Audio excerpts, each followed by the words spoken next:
ছাত্র জনতার গণবিক্ষোভে প্রধানমন্ত্রীর পদ থেকে পদত্যাগ করে দেশ ছেড়ে ভারতে গেছেন বাংলাদেশের সাবেক প্রধানমন্ত্রী শেখ হাসিনা। শুরুতে রাজনীতিতে আসার ইচ্ছা না থাকলেও চলমান পরিস্থিতিতে রাজনীতিতে যোগ দিতে প্রস্তুত সজীব ওয়াজেদ জয়। ওয়াশিংটন ডিসিতে তার বাসায় বসে টাইমস অফ ইন্ডিয়াকে জয় এই কথা বলেন।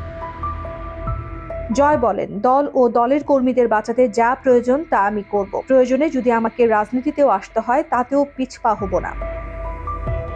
এর আগে ডয়েচে ভেলের সঙ্গে এক সাক্ষাৎকারে শেখ পরিবার দ্রুত রাজনীতিতে ফিরবে না বলে জানিয়েছিলেন জয়, কিন্তু এবার দ্রুতই সিদ্ধান্ত পাল্টেছেন তিনি। অন্তর্বর্তীকালীন সরকার নির্বাচনের ব্যবস্থা করলে আওয়ামী লীগ অংশ নিবে বলেন জয়।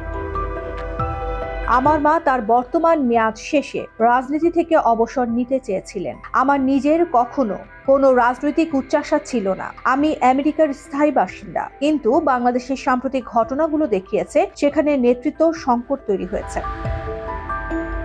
দলের স্বার্থে আমাকে সক্রিয় হতে হচ্ছে এবং আমি এখন সামনের সারিতেই রয়েছি। এমন সময় তার এই বিবৃতি এলো যখন বাংলাদেশের অপর দল বিএনপি চেয়ারপারসন খালেদা জিয়া মুক্তি পেয়েছেন এবং ইংল্যান্ডে স্বেচ্ছা নির্বাসনে থাকা তার ছেলে তারেক রহমান দেশে ফিরবেন এমন আভাস পাওয়া যাচ্ছে।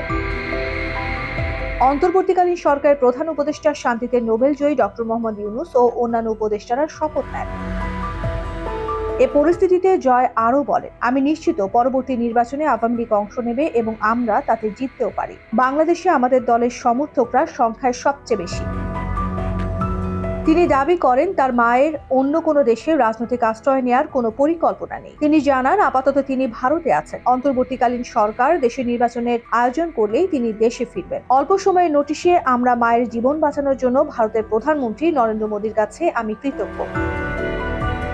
এর আগে সাইমা ওয়াজেদ এক্সে পোস্ট করে জানান তিনি বিশ্ব স্বাস্থ্য সংস্থার আঞ্চলিক পরিচালক হিসেবে দায়িত্ব পালন করে যাবেন। তিনি বাংলাদেশে অসংখ্য মানুষের মৃত্যুতে শোক ও মাকে দেখতে না পারার জন্য হতাশা প্রকাশ করেন।